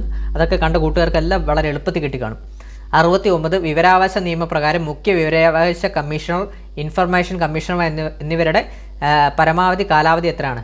ഇതും വളരെ ഓപ്ഷൻ ബി ആണ് 5 വർഷം അല്ലെങ്കിൽ 65 വയസ്സ് വരെ ഏതാണോ ആദ്യം കേട്ടോ. 70ാം ചോദ്യം ഒരു പരാതിയുടെ അന്വേഷണ സമയത്ത് വിവരാവകാശ കമ്മീഷന് എന്തധികാരമാണ് ഉള്ളത് കേട്ടോ ഒരു പരാതിയുടെ. അപ്പോൾ ഓപ്ഷൻസ് നമുക്ക് വായിച്ചു നോക്കാൻ കുറച്ചുകൂടെ കിട്ടും. വ്യക്തികളെ വിളിച്ചു വരുത്തി ഹാജരാകാൻ നിർബന്ധിക്കുകയും സത്യപ്രതിജ്ഞ വാക്കാലുള്ളതോ രേഖാമൂലമുള്ളതോ ആയ തെളിവുകൾ നൽകാൻ അവരെ നിർബന്ധിക്കുകയും ചെയ്യുക. ബി രേഖകളുടെ കണ്ടെത്തലും പരിശോധനയും ആവശ്യമാണ്. ഏതെങ്കിലും കോടതിയിൽ നിന്നോ ഓഫീസിൽ നിന്നോ ഏതെങ്കിലും പൊതുരേഖയോ അതിൻ്റെ പകർപ്പുകളോ ആവശ്യപ്പെടുക. അപ്പോൾ ഇതിനകത്ത് ഓപ്ഷൻ ഡി ആണ് ആൻസർ ആയിട്ട് വരുന്നത്. മുകളിൽ പറഞ്ഞവയെല്ലാം എന്നാണ് ആൻസർ ആയിട്ട് വരുന്നത്. ഇനി നമ്മൾ മാത്സ് ആണ് വരുന്നത്. 71ാം ചോദ്യം മാത്സ് ഒന്ന് ജസ്റ്റ് ഒന്ന് വായിച്ച് നോക്കാം. 71 എന്താണ്? 3 പെൻസിലും 4 പേനയ്ക്കും കൂടി 66 രൂപയാണ് വില. 6 പെൻസിലിനും 3 പേനയ്ക്കും ആണെങ്കിൽ 72 രൂപ. എങ്കിൽ ഒരു പേനയുടെ വില എത്രയാണ്? ആൻസർ ഓപ്ഷൻ സി 12 ആണ് കേട്ടോ വരുന്നത്. ഞാൻ പ്രൊവിഷണൽ ആൻസറൊക്കെയാണ് പറയുന്നത്, ഞാൻ ചെയ്തു നോക്കിയില്ല. 72ാം ചോദ്യം തീവണ്ടിയിൽ 360 കിലോമീറ്റർ ദൂരം യാത്ര ചെയ്യാൻ 4 മണിക്കൂർ 30 മിനിറ്റ് എടുത്തു എങ്കിൽ തീവണ്ടിയുടെ ശരാശരി വേഗത എത്രയാണ്? Answer option C 80 kilometre per മണിക്കൂറാണ് കേട്ടോ. 73 താഴെ തന്നിരിക്കുന്ന ഭിന്നസംഖ്യകളിൽ ഏറ്റവും വലുത് എന്നാണ് ചോദിച്ചിരിക്കുന്നത്. ഏറ്റവും വലുത് ഏതാണ്? ആൻസർ ഓപ്ഷൻ ഡി ആണ് 2/1 ആണ് കേട്ടോ. 74 വീടിന് ചായം തേക്കുമ്പോൾ 24 ലിറ്റർ ചായത്തിൻ്റെ കൂടെ 3 ലിറ്റർ ടർപ്പൻഡർ ആണ് ചേർത്തത്. 32 ലിറ്റർ ചായത്തിൻ്റെ കൂടെ എത്ര ലിറ്റർ ടർപ്പൻഡർ ചേർക്കണമെന്നാണ്? ആൻസർ ഓപ്ഷൻ ബി 4 ലിറ്റർ ആണ്. എളുപ്പമുള്ള ക്വസ്റ്റ്യനാണ്. 75 4 വർഷം മുമ്പ് റഹീമിൻ്റെ പ്രായം രാമുവിൻ്റെ പ്രായത്തിൻ്റെ 3 മടങ്ങായി ഇരുന്നു. 2 വർഷം കഴിയുമ്പോൾ ഇത് 2 മടങ്ങാം. എന്നാൽ രാമുവിൻ്റെ ഇപ്പോഴത്തെ വയസ്സ് എത്രയാണ്? ആൻസർ ഓപ്ഷൻ ബി 6 ആണ് കേട്ടോ. 76 ഓപ്ഷൻ ബി VFRU ആണ് കേട്ടോ. ഉചിതമായ ബന്ധമാണ്. 77 ഒറ്റാനെ കണ്ടെത്തും. ഒറ്റാൻ ഏതാണ് ഇതിനകത്ത്? 2, 3, 5 2, 3, 4, 5 4 ഒറ്റാനുള്ളൂ. വളരെ എളുപ്പമാണ്. ഓപ്ഷൻ സി 4 ആണ് ഒറ്റാനായിട്ട് വരുന്നത് കേട്ടോ. പിന്നെ 78ാമത്തെ ക്വസ്റ്റ്യൻ രണ്ട് സംഖ്യകളിൽ ആദ്യത്തേത് രണ്ടാമത്തേതിൻ്റെ 5 ഇരട്ടിയാണ്. സംഖ്യകളുടെ തുക 96 ആയാൽ ചെറിയ സംഖ്യ ഏത്? ആൻസർ ഏത്? ഓപ്ഷൻ എ 16 ആണ്. പിന്നെ 79 ചോദ്യം, ഒരാൾ തൻ്റെ വീട്ടിൽ നിന്ന് 300 മീറ്റർ തെക്കോട്ട് നടന്നു, പിന്നീട് ഇടത്തോട്ട് തിരിഞ്ഞ് 100 മീറ്റർ പോയ ശേഷം വലത്തോട്ട് തിരിഞ്ഞ് 200 മീറ്റർ സഞ്ചരിച്ച് വീണ്ടും വലത്തോട്ട് തിരിഞ്ഞ് 100 മീറ്റർ നടന്നാൽ അയാൾ വീട്ടിൽ നിന്ന് ഏത് ദിശയിൽ എത്ര അകലെയാണ്? ചെയ്ത് നോക്കുമ്പോൾ പെട്ടെന്ന് തന്നെ കിട്ടുന്നതാണ്. ഓപ്ഷൻ ഡി 500 മീറ്റർ തെക്കാണ് കേട്ടോ. പിന്നെ നമ്മുടെ 80 ചോദ്യം, ക്ലോക്കിലെ സമയം 5:10 ആയാൽ അതിൻ്റെ പ്രതിബിംബ സമയം എത്ര ആയിരിക്കും? വളരെ എളുപ്പമാണ്. ഓപ്ഷൻ എ 6:50 കേട്ടോ. ഇനി നമുക്ക് ഇംഗ്ലീഷ് നോക്കാം. 81 ചോദ്യം, ഹി കെയിം എയർലി. ഇതിൻ്റെ ക്വസ്റ്റ്യൻ ടാഗ് ആണ് വെച്ചിരിക്കുന്നത്. ആൻസർ ഏതാണ്? ഓപ്ഷൻ സി ഡിഡിൻ ഹി എന്നാണ്. നമ്മൾ ക്വസ്റ്റ്യൻ ടാഗിൽ അതിൽ ഇത് പഠിക്കുന്നതാണ്. ഡിഡിൻ ഹി ആണ് വരുന്നത്. പിന്നെ 82, ഇഫ് ഐ പ്രിപ്പയർഡ് വെൽ നോക്കാം, ഐ വുഡ് ഹാവ് കംപ്ലീറ്റഡ് വരത്തില്ല, ഐ വുഡ് കംപ്ലീറ്റഡ് വരത്തില്ല, I would complete the project എന്നല്ലേ വരുന്നത്. അപ്പോൾ ഓപ്ഷൻ ഡി ആണ് വരുന്നത് കേട്ടോ. ഇവിടെ പ്രൊവിഷനിലും അതാണ് കൊടുത്തിരിക്കുന്നത്, I would complete the project എന്നാണ്. 83 ചോദ്യം, one of my friends dash with me yesterday. One of my friends was with me ആണ്. ഓപ്ഷൻ എ വാസ് ആണ് വരുന്നത്. 84 ചോദ്യം, I am sure that somebody was dash spying on us. Option B ആണ് വരുന്നത്. ഇനി നമ്മുടെ ചേഞ്ച് സ്പീച്ച് ആണ്. 85, they said we arrived late. Change the speech. എൻ്റെ ആൻസർ ഓപ്ഷൻ സി ആണ് വരുന്നത്. ദേ said that they had arrived late എന്നാണ്. 86 ചോദ്യം, which is the synonym of the word resembles. Resembles എന്ന് പറയുമ്പോൾ എന്താണ്? ഓപ്ഷൻ ഏതാണ് വരുന്നത്? സിമിലാരിറ്റി ആണ്. റിസംബിൾസ് സിമിലാരിറ്റി ആണ് വരുന്നത് കേട്ടോ. Resemblance similarity. 87, identify the meaning of the idiom a piece of cake. Piece of cake എന്ന് പറഞ്ഞാൽ എന്താണ്? ഓപ്ഷൻ ഡി ആണ് വരുന്നത്. വെരി ഈസി ടാസ്ക് എന്നാണ്. Very easy task. 88, group of monkeys called എന്താണ്? ഓപ്ഷൻ ഡി ട്രൂപ്പ് ആണ്. ഗ്രൂപ്പ് ഓഫ് മങ്കീസിനെ എന്താണ് പറയുന്നത്? ഓപ്ഷൻ ഡി ട്രൂപ്പ് എന്നാണ് കേട്ടോ. 89, ദ ഫിയർ ഓഫ് ഡാർക്ക് എന്ന് പറയുമ്പം നിക്ടോഫോബിയാണ്. ഓപ്ഷൻ എ നിക്ടോഫോബിയാണ് ദ ഫിയർ ഓഫ് ഡാർക്ക് എന്ന് പറയുന്നത്. 90, write one word substitute for the art related to decorative and beautiful hand writing. Hand writing വരുമ്പോൾ ഏതാണ് വരുന്നത്? Option B കാലിഗ്രഫിയാണ്. കാലിഗ്രഫി ഇത് എല്ലാവർക്കും കിട്ടിയെന്ന് തോന്നുന്നു. ഓപ്ഷൻ ബി കാലിഗ്രഫിയാണ് ആൻസർ ആയിട്ട് 90-ൻ്റെ. ഇനി നമുക്ക് മലയാളമാണ്. 91 ക്വസ്റ്റ്യൻ, ഒറ്റപ്പദം എഴുതുക. ഒറ്റപ്പദം എഴുതുന്നതിൻ്റെ ആൻസർ ഏതാണ് വരുന്നത്? ഒറ്റപ്പദം എഴുതുക. ഉണർന്നിരിക്കുന്ന അവസ്ഥ ഏതാണ്? Option B ജാഗരമല്ലേ? ജാഗരൂകരായിരിക്കുക എന്നൊക്കെ പറയത്തില്ലേ? ജാഗരൂകരായിരിക്കുക എന്ന് പറയുമ്പോൾ എന്താണ്? ഉണർന്ന് നമ്മൾ എനർജറ്റിക് ആയിട്ടൊക്കെ ഇരിക്കുക എന്നുള്ളതിന് അർത്ഥം വരുന്നത്. അപ്പോൾ ഉണർന്നിരിക്കുന്ന അവസ്ഥയുടെ എന്താണ് പറയുന്നത്? ഓപ്ഷൻ ബി ജാഗരം എന്നാണ് കേട്ടോ. 92, തിരുവടി എന്ന പിരിച്ചെഴുതിയാൽ തിരു പ്ലസ് അടിയാണ് തിരുവടി വരുന്നത്. ഓപ്ഷൻ എ ആണ്. 93, കുതികാൽ വെട്ടുക എന്ന പ്രയോഗം കൊണ്ട് ഉദ്ദേശിക്കുന്നത്. കുതികാൽ വെട്ടുക എന്ന് പറയുമ്പോൾ എന്താണ്? വഞ്ചിക്കുക, ഉയർച്ച തടയുക എന്നാണ് കേട്ടോ. അപ്പോൾ അവസാനിപ്പിക്കുകയും ജില്ല മുറിക്കുകയും ഒന്നും വരില്ല. അപ്പോൾ കുതികാൽ വെട്ടുക എന്ന് പറഞ്ഞാൽ എന്താണ്? നമ്മളിപ്പോൾ ഒരു നല്ലൊരു പൊസിഷനിലോട്ട് പോകുമ്പോൾ നമ്മുടെ ഉയർച്ച തടയുക, അതുപോലെ തന്നെ നമ്മളെ വഞ്ചിച്ച് ഒക്കെ കുതികാൽ വെട്ടി പോകുക എന്നുള്ളത് രാഷ്ട്രീയക്കാർ പറയത്തില്ല, കുതികാൽ വെട്ടി അഥവാ വഞ്ചിച്ച് പോവുക, ഉയർച്ചയൊക്കെ തടയുക എന്നൊക്കെയാണ് അതിൻ്റെ ആൻസർ വരുന്നത്. ഓപ്ഷൻ ബി ആണ്. 1ഉം 2ഉമാണ് ശരിയായിട്ട് വരുന്നത്. 94, പൂജക ബഹുവചനത്തിന് ഉദാഹരണമായ പദങ്ങൾ ഏതൊക്കെയാണ്? ഏതാണ് പൂജക ബഹുവചനം എന്ന് പറയുമ്പോൾ എന്താണ്? നമ്മൾ ബഹുമാനാർത്ഥം പറയുന്നതാണ്. അപ്പോൾ ഓപ്ഷൻ ബി വൈദ്യരാണ്. ബഹുമാനാർത്ഥമാണ് പൂജക ബഹുവചനം വരുന്നത്. വൈദ്യർ വരും, അതുപോലെ തന്നെ വൈദ്യർ വരും, ഗുരുക്കൾ വരും, പിന്നെ ജ്യോത്സ്യർ, അങ്ങനെയുള്ള ബഹുമാനാർത്ഥത്തിൽ പറഞ്ഞാണ് പൂജക ബഹുവചനം എന്ന് പറയുന്നത് കേട്ടോ. പിന്നെ താഴെ കൊടുത്തവയിൽ തെറ്റായ പദം എന്താണ്? ഓപ്ഷൻ ഡി ആദരാഞ്ജലിയാണ് കേട്ടോ. ആദരാഞ്ജലി. 96, പ്രാചീനം എന്ന പദത്തിൻ്റെ വിപരീത പദം എന്താണ്? Option C അർവാചീനമാണ്. അർവാചീനം. 97, മഞ്ഞ് എന്നർത്ഥം വരാത്ത പദം. മഞ്ഞ് എന്ന അർത്ഥം വരാത്ത പദം ഇത് വളരെ എളുപ്പമാണ്. നിഹാരം, തുഷാരം, തുഹീനം ഇതെല്ലാം മഞ്ഞാണ്. ഓപ്ഷൻ ഡി നിധനമാണ് മഞ്ഞ് എന്ന അർത്ഥം വരാത്തത് കേട്ടോ. 98, വിഗ്രഹാർത്ഥം എഴുതുക പാദപങ്കജം. എന്താണെന്നാണ് ചോദിച്ചിരിക്കുന്നത്. അതിൻ്റെ ആൻസർ വിഗ്രഹാർത്ഥം എഴുതുക. പാദപങ്കജം എന്ന് പറഞ്ഞാൽ എന്ത്? വിഗ്രഹാർത്ഥം എഴുതുക. പാദമാകുന്ന പങ്കജം എന്നാണ് PSC പറയുന്നത്. എനിക്ക് കറക്റ്റ് അറിയില്ല. പാദമാകുന്ന പങ്കജം എന്നാണ് വിഗ്രഹാർത്ഥം എഴുതുന്നത്. ഓപ്ഷൻ എ ആണ് ഇവിടെ ആൻസർ ആയിട്ട് വരുന്നത്.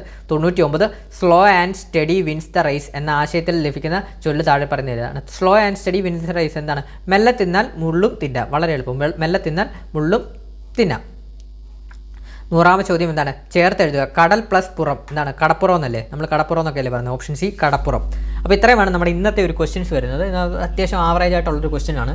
നമുക്ക് അത്ര ടഫ് എന്നൊന്നും പറയാൻ പറ്റത്തില്ല. എന്തായാലും ആവറേജ് ആയിട്ടുള്ളതാണ്. നമ്മൾ പഠിപ്പിച്ച ക്വസ്റ്റ്യൻസിനൊക്കെ വന്നിട്ടുണ്ട്, ചോദ്യങ്ങളൊക്കെ വന്നിട്ടുണ്ട്.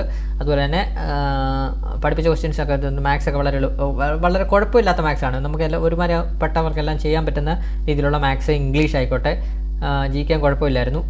പിന്നെ ചില ക്വസ്റ്റ്യൻസൊക്കെ അങ്ങോട്ടും ഇങ്ങോട്ടും കൺഫ്യൂഷനൊക്കെ വരാം. എന്നാലും ഒരു ആവറേജ് എബോവ് ആവറേജ് പരീക്ഷയായിരുന്നു. ബാക്കിയൊക്കെ ഇനി എക്സാം ഹോളിൽ ഇരിക്കുമ്പം എങ്ങനെ എഴുതിയിട്ടുണ്ടെന്നൊക്കെ നിങ്ങൾ കമൻറ്റ് ബോക്സിൽ രേഖപ്പെടുത്തുക എക്സാം എങ്ങനെ ഉണ്ടായിരുന്നത്.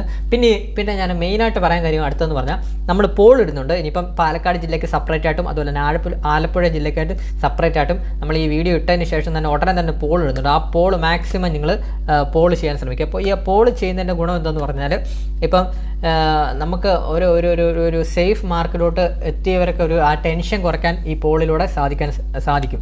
അതായത് ഇപ്പം 55-60 ഒക്കെ ഇടയിൽ നിൽക്കുന്നവരാണെങ്കിൽ നമുക്കൊരു ഏകദേശം ഒരു മാർക്കൊക്കെ അറിയാൻ സാധിക്കും എത്രയൊക്കെയാണ് എല്ലാവർക്കും കിട്ടിയത്. അപ്പോൾ അത് കുറച്ചുകൂടെ അത്യാവശ്യം 60-65 മാർക്കുള്ളവർക്കൊക്കെ ഒരു സമാധാനമാവും. അതിനൊക്കെ വേണ്ടിയാണ് നമ്മൾ ഈ 50-60 ഇടയിൽ കിടക്കുന്നവർക്കൊക്കെ ഒരു സമാധാനത്തിനൊക്കെ വേണ്ടിയാണ് നമ്മൾ ഈ പോൾ ഇടാൻ പറയുന്നത്. മാക്സിമം നിങ്ങൾ പോൾ ഇടുക. പോളിൻ്റെ റിസൾട്ട് നാളെ ഞാൻ ഒരു വീഡിയോ ആയിട്ട് ചെയ്യുന്നതാണ്. പോളിൻ്റെ റിസൾട്ട് ഇടുക, പോൾ ഇത് ചെയ്യും. അതുപോലെ തന്നെ നമ്മൾ ടെലഗ്രാം ഗ്രൂപ്പിൽ ഒരു പോൾ ഇടുന്നുണ്ട്. അപ്പോൾ മാക്സിമം നിങ്ങൾ നമ്മുടെ ചാനൽ ഒന്ന് സബ്സ്ക്രൈബ് ചെയ്ത് ബെല്ലൈക്കൺ അമർത്തിയിട്ട് വെക്കുക. പിന്നെ അടുത്ത ഘട്ടം പരീക്ഷ എഴുതുന്നവർ നമ്മൾ ഇപ്പം സുപ്രധാന നിയമങ്ങൾ കാര്യങ്ങളെല്ലാം നമ്മൾ പഠിപ്പിച്ചിട്ടുണ്ട്. അതിൻ്റെ എല്ലാ ഒന്ന് ഡീറ്റെയിൽ ആയിട്ട് പഠിച്ചിട്ട് ഇതേ രീതിയിൽ തന്നെ കണ്ടോ, ആദ്യത്തെ 31ാമത്തെ പരീക്ഷയിൽ നിന്ന് കുറച്ച് ചോദ്യങ്ങൾ ആ ഒരു ബേസ് ചെയ്ത് തന്നെ അടുത്ത ചോദ്യങ്ങൾ വന്നു. മറ്റേത് UN സെക്രട്ടറി ജനറലിൻ്റെ രാജ്യം ഏതാണെന്ന് ചോദിച്ചു. ഏതാ 31ാമത്തെ ക്വസ്റ്റ്യൻ. ഈ വട്ടം ചോദിച്ചു UN എത്ര അംഗങ്ങളുണ്ടെന്ന് ചോദിച്ചു. കണ്ടോ, അപ്പോൾ കണക്റ്റഡ് ആയിട്ടാണ് പോകുന്നത്. അത് നിങ്ങൾ ജസ്റ്റ് ശ്രദ്ധിച്ച് നോക്കിയത്. പിന്നെ ഒന്നാമത്തെ എക്സാമിന് അക്വാറീജി ചോദിച്ചു. ഈ എക്സാമിനും അതേ അക്വാറീജി ചോദിച്ചു. അപ്പോൾ കണ്ടോ, കണക്റ്റഡ് ആയിട്ടാണ് പോകുന്നത്. അപ്പോൾ മാക്സിമം ഏറ്റവും അവസാനം പരീക്ഷ എഴുതുന്നവരുടെ ഗുണം എന്തെന്ന് പറഞ്ഞാൽ ഇത്രയും പരീക്ഷകൾ കണക്റ്റഡ് ആയിട്ട് വരുന്ന പരീക്ഷകൾ എല്ലാം പഠിച്ച് കണക്റ്റഡ് ആയിട്ട് നിങ്ങൾക്ക് കുറച്ചുകൂടെ പരീക്ഷ കുറച്ചുകൂടെ ഇതായിട്ട് അഭിമുഖീകരിക്കാനായിരിക്കും. അപ്പോൾ ഇനി അടുത്ത പരീക്ഷയ്ക്ക് എഴുതുന്നവർ കുറച്ചുകൂടെ നിങ്ങൾക്ക് സമയവും ഉണ്ട്. അതുപോലെ തന്നെ ഇത്രയും പരീക്ഷകൾ നടന്നതിൻ്റെ എല്ലാം കണക്റ്റഡ് ഫാക്ട് പഠിക്കാനുള്ള സമയം കൂടി നിങ്ങൾക്ക് ലഭിക്കുന്നുണ്ട്. മാക്സിമം അത് പ്രയോജനപ്പെടുത്തുക. അതുപോലെ തന്നെ അടുത്ത പരീക്ഷ എഴുതുന്ന നിങ്ങൾക്ക് വേണ്ടിയുള്ള മാക്സിമം ഉള്ള ക്ലാസ്സുകൾ നമ്മൾ ഇടുന്നതാണ്. അപ്പോൾ മാക്സിമം ചാനൽ ഒന്ന് സബ്സ്ക്രൈബ് ചെയ്ത് ബെല്ലൈക്കൺ അമർത്തുക. പിന്നെ പോൾ ചെയ്യാൻ നിങ്ങൾ മറക്കല്ല്. പിന്നെ എത്ര മാർക്ക് അല്ലെ പരീക്ഷ എങ്ങനെ ഉണ്ടാകുന്നുള്ള സത്യസന്ധമായിട്ടുള്ള അഭിപ്രായം കമൻറ്റ് ബോക്സിൽ പറയുക. ഞാൻ എന്തെങ്കിലും ക്വസ്റ്റ്യൻസ് എന്തെങ്കിലും നമ്മൾ പറഞ്ഞത് എന്തെങ്കിലും മിസ്റ്റേക്സോ കാര്യങ്ങളോ ഉണ്ടെങ്കിൽ നിങ്ങൾ കമൻറ്റ് ബോക്സിൽ രേഖപ്പെടുത്തുക. നമുക്കൊരു ഒരു പ്രശ്നവുമില്ല.